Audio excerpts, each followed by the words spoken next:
Balu, what happened? ఏం ఆలోచిస్తున్నావు? నీ గురించే శశి. మా ఇంట్లో వాళ్ళందరూ సడన్ గా మనల్ని చూసి షాక్ అయి సర్దుకున్నారు.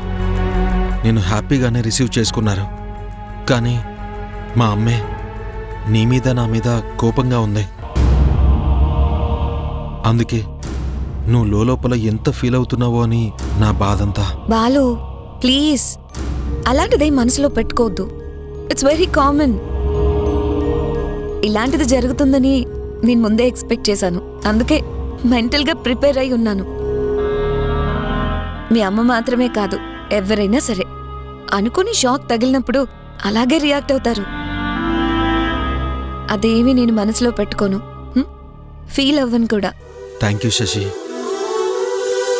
మా ఇంటి పరిస్థితిని ఇంత తొందరగా అర్థం చేసుకున్నందుకు thank you so much. Balu, ఇది మనిల్లు. నేను ఇంటి కోడల్ని. ఇప్పుడు ఇంటి వాళ్ళందరూ నా వాళ్లే కదా. నా వాళ్ళు నన్ను ఏదైనా ఒక మాట అంటే నేనెందుకు ఫీల్ అవుతాను? Never never I say. Balubabu, తమర్ని, శశిరేఖమ్మ గారిని పెద్దయ్య గారు, రాణమ్మ గారు హాల్లోకి రమ్మని పిలుస్తున్నారు. అలాగే, మేము వస్తాంలే రత్తాలో, నువ్వెళ్ళు. బేగే వచ్చేయండి బాబు, అందరూ మీకోసం ఎదురు చూస్తున్నారు కదేటి. Come on Balu, nothing to worry. ఏం జరిగినా మనం కూల్ గానే ఉండాలి. Come.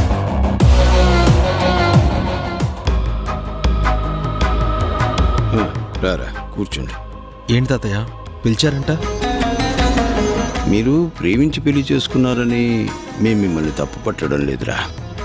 మా బాధంతా ఒకటే, మాతో ఒక్క మాటనే చెప్పకుండా తొందరపడ్డారేంటా అని. సరే, జరిగిందేదో జరిగిపోయింది.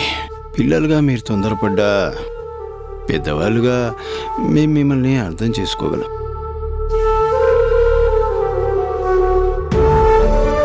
ఈ చుట్టుపక్కల ఊళ్ళల్లో మన కుటుంబానికి ఎంతో గొప్ప పేరుంది, పరువు ప్రతిష్టలు కూడా ఉన్నాయి.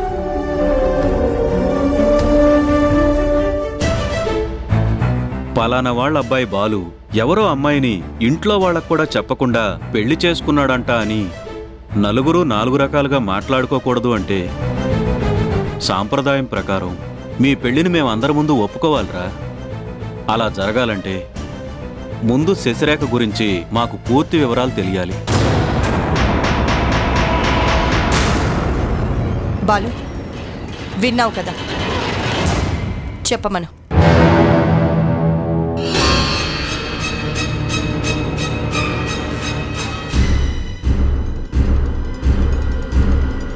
అమ్మా, అది తన ఫ్యామిలీ. బాలు ప్లీజ్, నువ్వు ఆగు.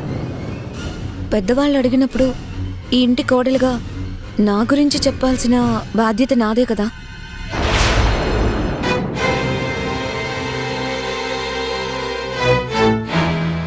చూడండి, మా అమ్మ నా చిన్నప్పుడే ఆ దేవుడి దగ్గరకు వెళ్ళిపోయింది.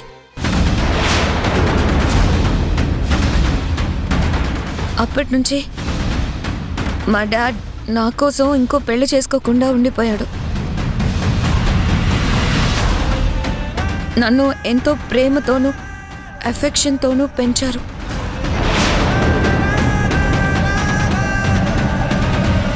మా డాడీ ఒక బిజినెస్ మ్యాన్. ఆయనకు కొన్ని విషయాల్లో పట్టుదల ఎక్కువ. అలాగే షార్ట్ టెంపర్ కూడా చాలా చాలా ఎక్కువే. అందుకే మా డాడీ అంటే నాకు ప్రేమతో పాటు భయం కూడా ఉంది. అర్థమైందమ్మా, కానీ మా బాలు నిన్ను ఎక్కడ కలిశాడమ్మా? మీరిద్దరూ కలిసి చదువుకోలేదు. హయ్యర్ స్టడీస్ కోసం అమెరికా వెళ్ళిన బాలు నిన్ను ఎలా ఇష్టపడ్డాడు?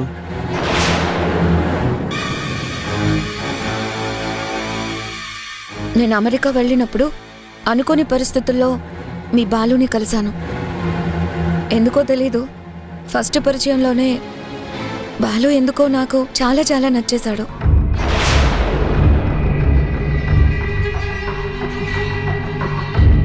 అలాగే నేను కూడా తనకి నచ్చానని బాలు నాతో చెప్పాడు.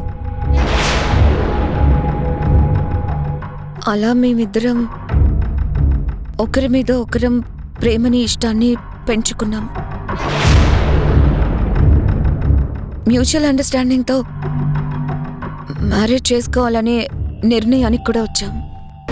ఓహో, మీ అంతట మీరే ప్రేమించుకోవటాలు, పెళ్లి చేసుకోవటానికి నిర్ణయించుకోవటాలు. ఏ పెద్దవాళ్లతో చెప్పాలన్న ఆలోచన కూడా లేదా మీకు? ఆ? అమ్మా ప్లీజ్, మీతో చెప్పకుండా పెళ్లి చేసుకోవాలని మేమెప్పుడూ అనుకోలేదు.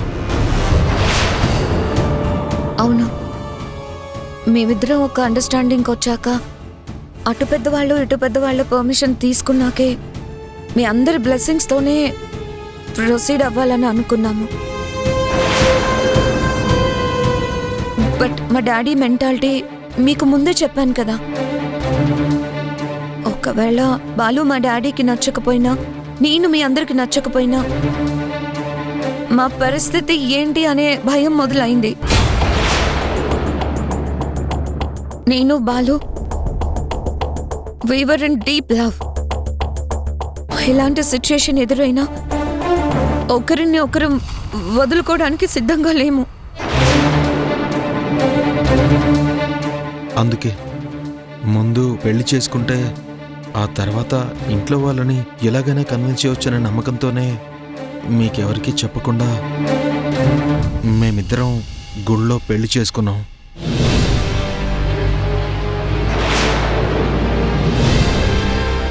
అలా చేయడం ముమ్మాటికి మా తప్పే, ఒప్పుకుంటాం. కానీ సిచ్యుయేషన్ అలాంటిది. we were helpless. ఇది కావాలని చేసిన తప్పు కానీ కాదు, తప్పని పరిస్థితుల్లో చేసిన తప్పు. దయచేసి అర్థం చేసుకోండి ప్లీజ్.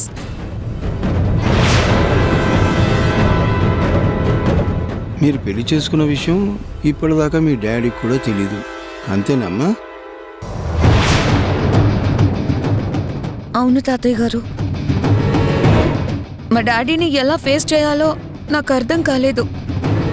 కనీసం ఆయనకి ఫోన్ చేసి చెప్పాలన్నా నాకు ధైర్యం చాలలేదు. అందుకే బాలు డైరెక్ట్గా మన ఇంటికే తీసుకొస్తానంటే సరే అన్నాను. ఇప్పుడు మేమిద్దరం భార్యాభర్తలుగా మీ ముందున్నాము.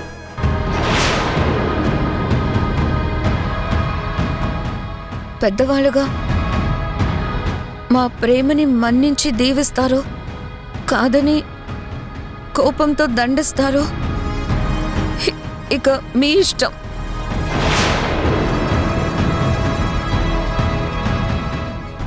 చూడమ్మా, జరిగింది తెలియగానే మీ మీద పట్టరానంత కోపం వచ్చిన మాట నిజమే. కానీ పెళ్లి చేసుకున్నాక మీ బంధాన్ని కాదనేంత కుసంస్కారం మాకు లేదు. మేం వెంటనే మీ డాడీతో మాట్లాడాలి. ఆయన్ని ఇక్కడికి రమ్మన్నా సరే, లేదా మమ్మల్ని ఆయన దగ్గరికి తీసుకెళ్ళినా సరే. ఏమంటావు? అత్తయ్య గారు ప్లీజ్ నాకు కొంచెం టైం ఇవ్వండి. నేనే మా డాడీతో జరిగింది చెప్పి నెమ్మదిగా ఆయన్ని ఒప్పిస్తాను. ఆ తర్వాత మా డాడీని ఇక్కడికి తీసుకొస్తాను.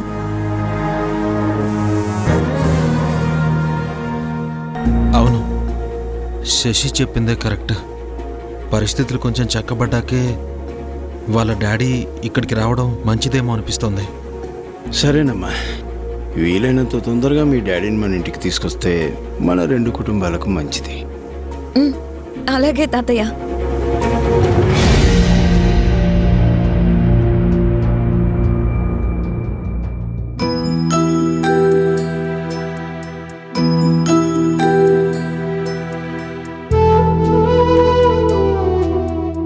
ఓసే రత్తాలు, హ్మ్, ఏటయ్యా?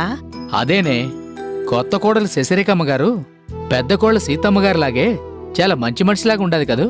ఏటోనయ్యా, నాకైతే అట్ట అనిపించట్లేదు. ఆ అమ్మ నోటితో చెప్పేది కళ్ళల్లో కనిపించడం లేదు, కళ్ళల్లో కనిపించేది నోటితోనూ చెప్పట్లేదు కదేటి? అదే మాటే శశిరేఖమ్మ పెద్దవాళ్ల ముందు ఎంత పద్ధతిగా మాట్లాడిందో నువ్వు కూడా విన్నావు కదా. అంతేకాదు మన కోసం అమెరికా నుంచి కానుకలు కూడా తెచ్చిచ్చింది కదా. ఆ గదిగదే నాను కూడా అడిగేది ఆ కానుకల మాటే. ఇక్కడికొచ్చేదాకా ఆ శశిరేఖమ్మకి మనిద్దరం ఈ ఇంట్లో పనోళ్ళుగా ఉన్న విషయమే తెలియదు కదేటి. మరటంటప్పుడు మన కోసం కానుకలెట్టా అట్టుకొచ్చినది ఏటంటావయ్యా? ఇందులో అనడానికేముందే, బాలుబాబు మన గురించి ఆ అమ్మతో చెప్పుంటాడు. ఆ బాబే కానుకల్ని మన కోసం కొనుంటాడు కదా. మరట్టంటప్పుడు ఆ అమ్మ అమెరికా నుంచి మీకోసమే అట్టుకొచ్చినానని చెప్పిన మాట అబద్ధమే కదేటి. మొగుడు కొంటే పెళ్ళం నానే తెచ్చినాను అంటే సొమ్ము ఒకటిది సోకొకటిది అన్నట్టే కదేటి. అబ్బా రత్తాలు, నీకు అన్నిటికీ అనుమానమే. ఎవరు కొంటే ఏటి, మనకిచ్చినారు కదా. ఇదిగోనయ్యా, మరందుకే కొంచెం బుర్ర పెట్టి వివరంగా ఆలోచించమనేది. మొగుడు కొన్నదాన్ని నానే కొన్నానని చెప్పిన ఆడదాన్ని రేపు తన మొగుడు చేసిన మంచి పనులు కూడా తన ఖాతాలోనే వేసుకుని అందరి ముందు గొప్పలు చెప్పుకోదని నమ్మకమేటి? అంటే ఆ శశిరేఖమ్మ పైకి కనిపించినంత మంచిది కాదు అంటావు, అంతేనా? ఏమోనయ్యా, ఖచ్చితంగా చెప్పలేను కాని నా మనసుకి ఏదో తేడా కొడుతున్నట్టే ఉన్నది కదేటి. అంతే అంటావా? ఇదిగోనయ్యా, ఉమ్, కాపురం చేసే లక్షణం కాలు తొక్కినాడే తెలిసిపోనాది అన్నట్టు బాలుబాబుని మాట్లాడనివ్వకుండా అంతా తానే మాట్లాడనేసినది అంటే ఆ శశిరేఖమ్మ ముందు ముందు ఈ ఇంట్లో చక్రం తిప్పుతాదేమోననే అనుమానం పుట్టడం లేదేటి.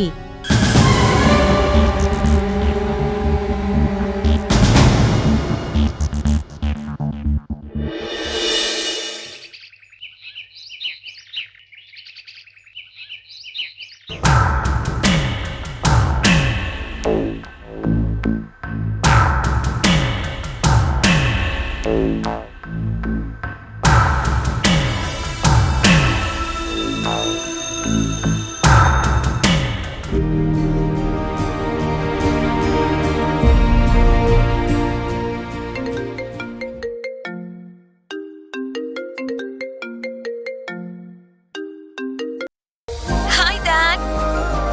Hi baby, how are you? I'm fine dad. Baby, ఎక్కడున్నావు?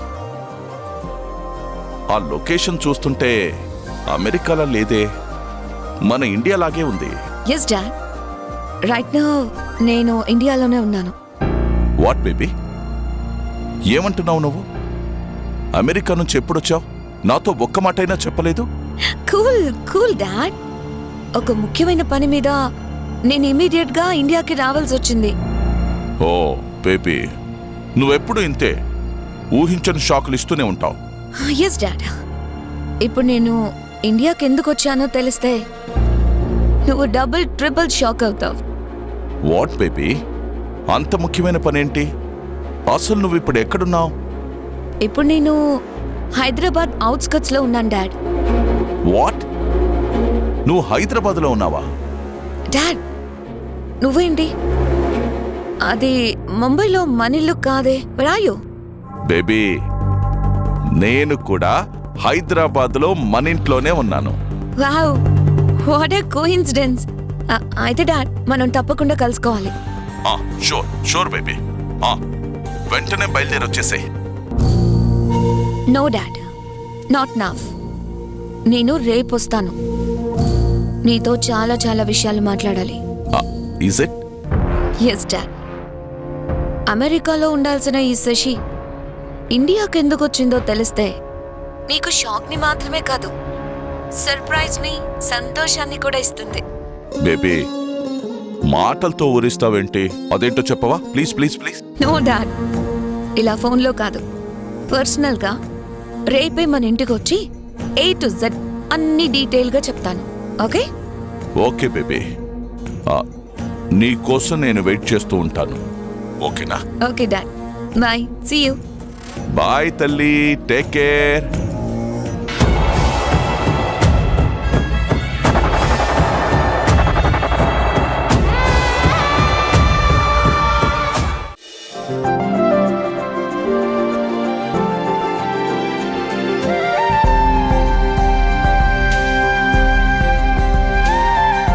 అమ్మా సీత, ఏం చేస్తున్నావు?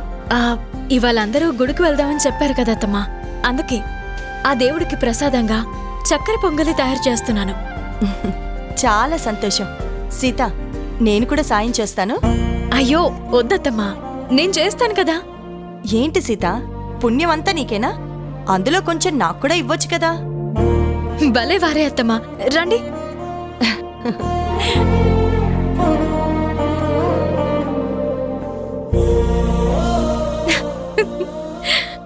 ఓలమ్మోలమ్మో, అత్త కోడలంటే ఇట్ట ఉండాలి కదేటి. ఏ రత్తాలు, మాకు దిష్టి పెట్టకు. రాణమ్మ గారు, తమ్మరికి సీతమ్మ గారికి మధ్య దిష్టే కాదు, ఏ దుష్టశక్తి కూడా అడుగు పెట్టలేదు కదేటి. వావ్, స్మెల్ అద్దరిపోతుంది. అక్క ఏం చేస్తున్నారు? గుళ్ళో దేవుడికి ప్రసాదం చేస్తున్నాం. ఓ అవునా, నాకు ప్రసాదం ఎలా చేయాలో తెలియదుగా. ఏం పర్వాలేదు, చెయ్యాలనే ఆలోచన ఉంటే చాలు. సీతలాగే నువ్వు కూడా అన్నీ నేర్చుకోవచ్చు. థ్యాంక్స్ అత్తయ్య. అమ్మలేని నాకు ఈ క్షణం నుంచి మీరే అమ్మ అత్తయ్య అన్నీ అనుకుంటాను. ఇలా రా, రా.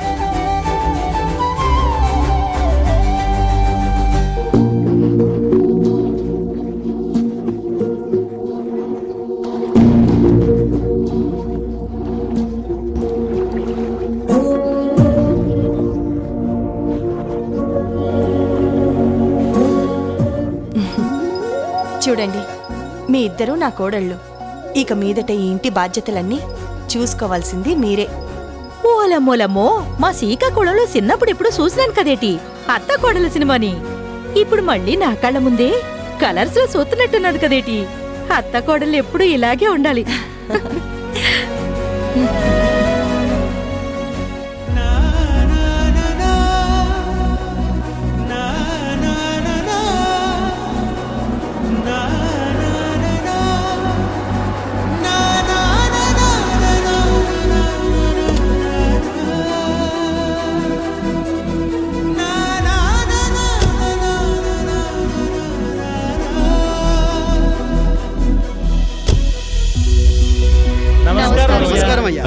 నమస్కారం. నమస్కారం. అందరూ బాగున్నారా?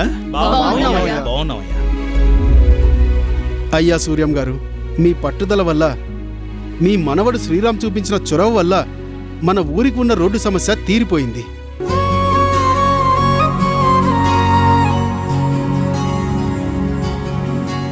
ఆ కంచె కూలిపోవడంతో మళ్ళీ సీతాపురం రామాపురం ఒకటై సీతారామపురంగా మారిపోయింది.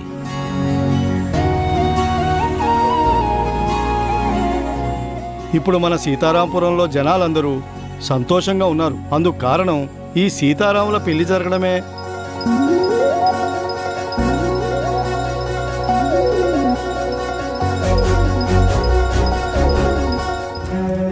ఇక్కడంతా సీతకి రామ్కి భజన చేసే బ్యాచ్ లాగా ఉంది. అంతేకాదండి, తరతరాలుగా మనందరం ఎంతో భక్తి శ్రద్ధలతో కొలుచుకునే ఈ సీతారాముల గుడి కూడా మూతపడింది. ఆనాడు ఆ సీతారాముల వివాహం లోక కళ్యాణం కోసం జరిగితే, ఈనాడు ఈ సీతారాముల కళ్యాణం జరగటం వల్లే ఇన్నేళ్ల తరువాత మళ్ళీ ఈ మూతపడ్డ గుడి తలుపులు తెరుచుకున్నాయి.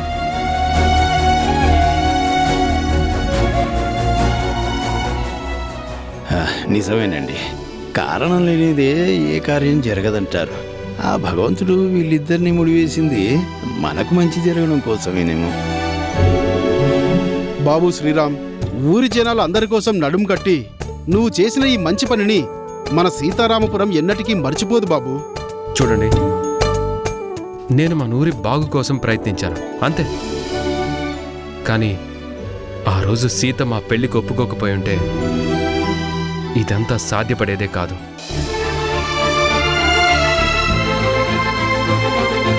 నిజం చెప్పాలంటే ఈ క్రెడిట్ మొత్తం నా భార్య సీతా మహాలక్ష్మికే ఇవ్వాలి.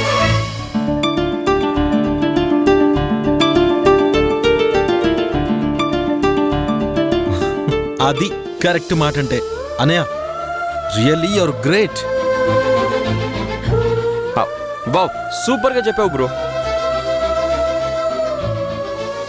విన్నావా వదినా, మా పెద్దన్నయ్య క్రెడిట్ మొత్తం నీకే ఇచ్చాడంటే, నువ్వు లేక నేను లేను, నేను లేక నువ్వు లేవు అంటూ ఎంతో గొప్పగా కాంప్లిమెంట్ ఇచ్చినట్టే కదా.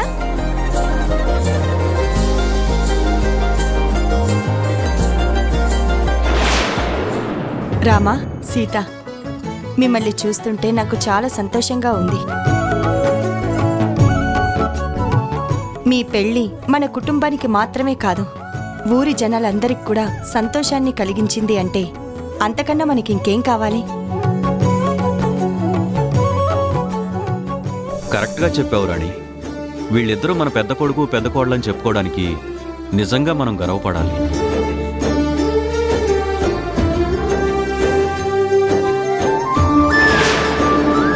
కాదేటి మరి, ఇక మీదట ప్రతి ఏటా ఆ సీతారాముల కళ్యాణం నాడు మన సీతమ్మని రామయ్యని కూడా జనాలందరూ గుర్తెట్టుకుని తెగ మురిసిపోతారు కదేటి.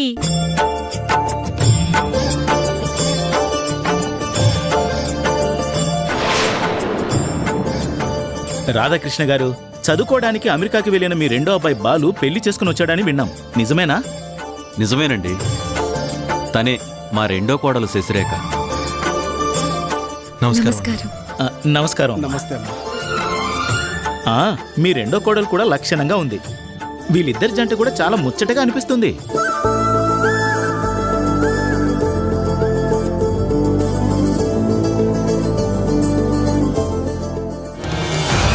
వీళ్ళ జంట కూడానా?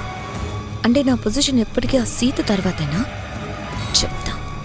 నేను ఎంట్రీ ఇచ్చాక గేమ్ చేంజర్ లాగా సీతకి ఊహించని షాక్నిస్తా.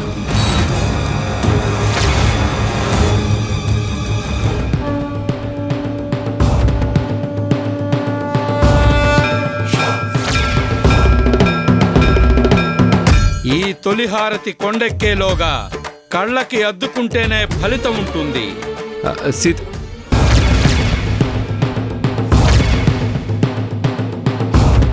సీతకి బదులు మీతో కలిసి నన్ను కళ్ళకి అద్దుకోమంటారా హారతి?